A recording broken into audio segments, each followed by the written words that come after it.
everyone, welcome to another Anime Kingdom review. See by the title below, yes, this is on episode 7 of Tokyo Ghoul, and I gotta say, even though I thought this episode was gonna have some action at the beginning, it's gonna be a continuation of the crazy, it wasn't as exciting. Like I said, the whole battle since Unravel started, I thought that battle was gonna be crazier, which is why I kind of thought it was gonna progress into this episode as well, with the whole Takizawa and Kaneki pretty much about to just full on head collision clash. I thought there was gonna be more of that fight. Unfortunately, that didn't happen. Was I disappointed by that not happening? No, I'm okay with it. I did wish that the battle would have been at least a little bit more exciting, a little bit better. It kind of just seemed like to play Unravel on that part was just to throw in hype for us to, anyone who loves that song will be like, holy shit, that's just awesome, and it definitely did add some excitement and hype to it. But I feel like they could have used Unravel for something better, honestly. Like, that battle wasn't that good. It was kind of just like the beginning of something that's going to be happening later on, where we will see Kaneki going up against Takizawa. Unfortunately, that's not going to happen in this episode, but I still enjoy this episode. As I said before, several episodes ago, I think a couple episodes ago, where I was talking about how they had some crazy action parts, and then it kind of just had a much more calming and relaxing episode, but still giving us a lot of like things that definitely make us intrigued. Like, especially me, at least I was definitely like interested in a lot of the things that happen with certain characters in this episode. Even though there was no action, I was still at least satisfied with all the craziness that was happening with some either people I don't even know, that maybe for an anime watcher only I'm not supposed to know, or maybe I just completely forgot because it's been so long since I watched Tokyo Ghoul, or some people with like question marks, like I'm not too sure if that is the person or not, but it definitely had me interested and like excited to see what's gonna happen, especially for like the amount of character development in this episode was actually pretty good, especially for a lot of the Quincy squad, which I actually really did enjoy because I do want to learn and know more about them, so I'm happy about that.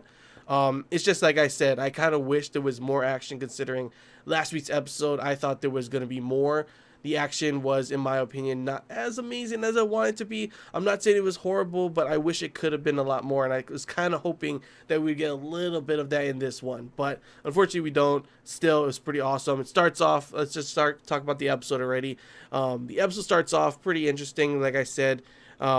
The whole battle scene ended up kind of just ending right there. Nothing really happened. Takizawa ends up running away at that point, which Akita also sees, which I thought was like, I was like, oh shit, you see him? And she's like, Takizawa, and he's like, oh, model, and just runs off like crazy ass, the crazy ass he is really. But Hanami is left there, and I was like, oh shit, what's gonna happen to Hanami? And I was kind of disappointed that they didn't show more of her in this one, like actually have Hayase talk to her. That doesn't, of course, happen in this one, though he does pretty much tell her, Arima, that he will be, he'll take custody of her and everything, because if he didn't say that, yeah, she would be dead right there, because I'm guessing that's all of Arima's like personal guard or personal unit or something, just completely surrounding Hanami, who is completely weak at that point. So yeah, she probably would have been dead. So luckily for the whole fact that Hayase and Kaneki are kind of like slowly melding more and more, and that's what you get to see in this episode as well, because before this point he was not letting Kaneki into his life and everything. He wanted to completely push him out. But as you saw in the last one, he slowly let him in. And you see that slowly more and more as he starts to see more and more different people. And it starts to affect him more, with certain objects as well. Like that whole package with his Kaneki's mask and everything. These kind of things are like triggers that are slowly making it so I'm not too sure if it's going to be like completely where Kaneki just comes back and there's not going to be Hayase, or we're just going to have like an even ground of both of them not necessarily fighting for control, because it kind of looks like Hayase wants to help Kaneki now. So I don't know. Nonetheless, I was definitely excited to see all that kind of stuff happening. And one of the big things that I wanted to talk about that I had said in the very beginning of this review was that there was certain someone that had a question mark. I don't know why this is a question mark, but had a question mark above his head, because I wasn't too sure if this person is who this person is or not. But when Akita is giving her report and everything, talking about all the different units and all the things that happened on that night, she talks about someone that they found ghouls that were cannibalized, and it shows this guy with a hood and everything, doesn't show his face. he has black hair. But the big thing is when she starts talking about how maybe if Takizawa is alive, maybe pretty much assuming that there's other person might be alive as well. And who else could that be with a connection to Akira and of course connection to Takizawa and with someone like I said before, as the anime watcher only, I'm not too sure if there was things in between this season and the last season, but I had no idea that Takizawa was taken, and all of a sudden, until we see him now, pretty much what's it called? He's a half ghoul and everything. So I was wondering, the only other person that we have not seen in a while who also had black hair was Amon. So is this Amon? If this is, that is just plain crazy, honestly. That's what I'm expecting. And if that is him, then that's just going to make for a crazy showing. So if it even happens in the season, when the confrontation between him and Akira, confrontation between him and Kaneki with Hayase, it's going to be something crazy. And honestly, like, that just throws me back to like the first season and everything and the other seasons, because like he was like a main character and everything, and now he's just completely gone. So that's gotta be him. And if that is him, that is just, oh man, that just blows my mind. That is crazy. And I really do hope in this season there is some type of, more of a showing of him, because they're probably not going to show it for a while. It's probably going to have more of an emphasis and focus on like Takizawa and everything, and when he confronts Kaneki again as well later on. And then maybe they show Amon later. I'm not too sure, but if that really is Amon, that honestly is just crazy. And I love how they just like threw that little piece in there just to kind of get you like, holy shit, is that him? And then you're just wondering this for like a while, it was a well placed little thing that they put in, that if you weren't really paying attention, you might have not noticed. I mean, you should notice, but it's possible that you were looking and you're just like, okay, this is just some dude, some ghoul that was eating some other people and everything, and her saying if Takizawa was alive, it could just mean something totally different as well. But that's the only thing that I can think of. That's why I was just like, holy shit, if that is that honestly, that is crazy. But yeah, after that, of course, there's the whole, everyone getting promoted ceremony kind of thing. Psycho and Shirazu get promoted one time. Yuri gets promoted one time as well, but what's crazy is Toru gets promoted twice. I was like, oh, okay, holy shit. I guess, yeah, Toru was put into a situation where could have been killed, plus he's, got his Kagane as well, too, so that could have helped a lot as well. And the person that they, Big Madam or whatever her name is, that they captured is a lot bigger of a person than the Nutcracker. So maybe that's why he got promoted twice and everything. And that's another thing with the whole, like I said, character development thing in this episode. Yuri is found like countless, like couple times throughout this episode, thinking of Toru and thinking of whatever happened in that situation. And obviously there's something different between them now as well, like when Toru was talking to Yuri and telling him, no, you're gonna stay and you're not going out and everything, and he ends up listening. Obviously it's kind of confusing. Like, I'm not too sure if there's some yaoi things going on, but there is some type of connection, some secret, and something that, like I said before, when Yuri's like, oh my god, he was saying something like, maybe you're and then just cut off in the last episode and everything. So I'm not too sure what that is. That just kind of like further extended the question of what's going on between them in this episode. Like, I thought I was gonna get some answers in this one, but instead there was kind of just more questions being thrown in here. And while we're talking about unknowns and everything, I had the person when Shirazu is walking home and he sees Toru and they're walking to their house and everything, to the home, some girl with glasses starts walking down and looking at them like she knows them. And I'm over here wondering, like, did I see this person before? Was she in a previous season? Or is this something an anime watcher only would not know, But it just got me once again thinking, like, that's gotta be a ghoul of sorts, or someone that is keeping an eye on them. Who is it? A good person? Or is it a bad person? I have no idea. But literally, that's another of the question marks that I was like, who is this? At least the other one with Amon, I was kind of, I can kind of assume who it is, predict and guess, This person, I literally have no knowledge on who this person is. So it was kind of just like out there. Plus, with like another thing with Shirazu, Psycho actually didn't get as much, development in this episode, which is kind of disappointing. But Shirazu actually did, with not only looks like he's going to be having his weapon is going to be the Nutcracker, and like I'm guessing maybe that's something like is he seemed kind of sad about it, like maybe the Nutcracker's final words had an effect on him, and maybe that's why he's using the weapon. I'm not too sure on that point, but then of course we do see that the reason why he's, you know, he is where he is right now is that he needs the money and everything to be able to, I'm guessing, take care of his sister. I'm pretty sure that was his sister, right?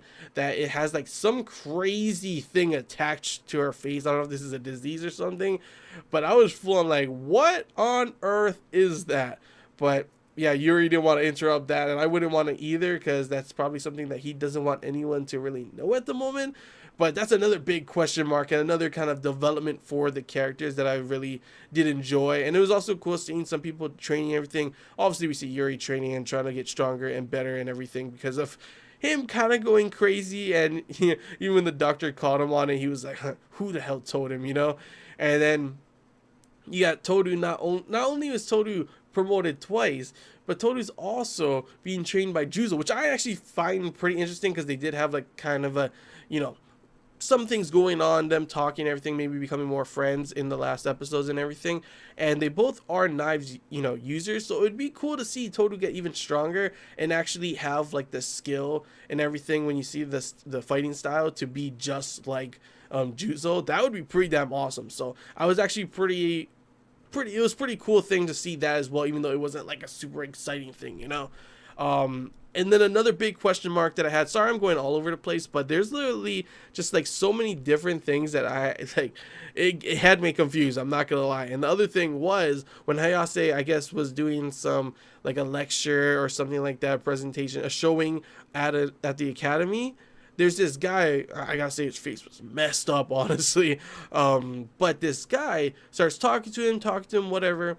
As he turns away, I don't know if this is like kind of Kaneki and Hayase's mind's kind of melting, so he's starting to see things. But he sees it, what looks to be like the guy from the first season. I think his name was Jason, and he even like cracks his knuckle and everything. And I was like, whoa, whoa, whoa. I'm pretty sure that guy died, so I'm not too sure if there's some type of connection between these two guys or something like that. And that's why, you know, Kaneki's mind in there is like seeing that. But that kind of got me confused. Like, I don't know if this guy is like just a random guy and he just so happens to, you know, it's all in Kaneki's head and Hayase's head and everything, or this guy really has a connection to Jason, because that would be pretty damn freaking crazy.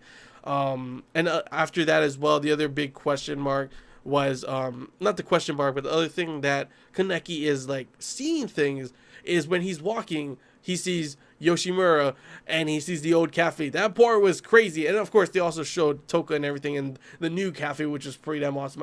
I wish they would show more of Toka, even though I know she doesn't have a huge role in this season, which kind of does suck. But I'm just waiting for that moment when Kaneki comes out and just like jumps to her, remembering her or something like that, you know. Like, I want that moment to happen, but it's probably going to be a while, or may not even happen anytime soon in this season, you know. So that would suck. But yeah, the most of the rest of the episode was pretty much like they had a party and everything. It definitely felt, like I said before, like it wasn't even Tokyo Ghoul anymore. It was like a slice of life kind of thing, with pretty much Akira and Arima kind of being the parents and everything of Hayase, and Hayase being the parents of the rest of the Quincy squad. And it was just overall, like, it was weird to watch because you start to just like forget about all the crazy stuff, really.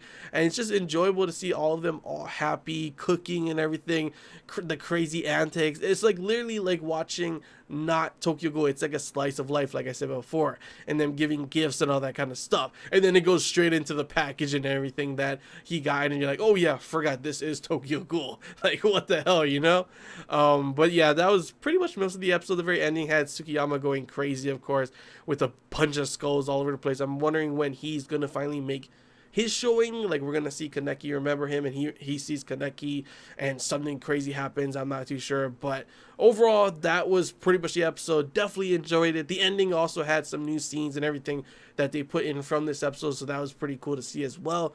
But yeah, honestly, even though this episode was not the crazy action-packed filled episode that I thought, you know, not fully action-packed, but some of it progressing from the last one, even though we didn't have that, I still really did enjoy it because it just left me wanting so much more and wondering so much things with so many questions in the air with great character development. And honestly, even though the animation in my opinion kind of dropped back again, I still really did enjoy this episode just for the amount of content and development of all the things that happened for the story and the characters. So yeah, that's all I gotta say, guys. Can't wait to see how everything happens in the next few episodes. Will my questions be answered? Will there be more questions after?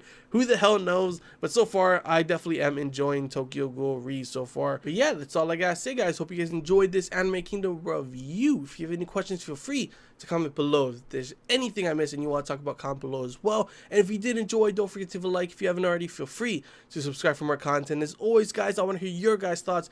How did you feel about this episode, both anime watchers only and source material readers? What did you guys think about this episode? Was it awesome? Did you enjoy it? Did you have a lot of questions, source material readers? Was this episode adapted well? Was it not? Feel free to comment below whatever you guys thought. As always, source material readers, if there is, a spoiler that you want to put down and talk to, each other and everything, please do the skip 4 lines thing. So if, someone wants to click that read more, that's their choice. I don't want to be spoiled at the moment, and I'm pretty sure a lot of other anime watchers don't want to be spoiled either. So yeah, that's all I gotta say, guys. So till next time, see ya.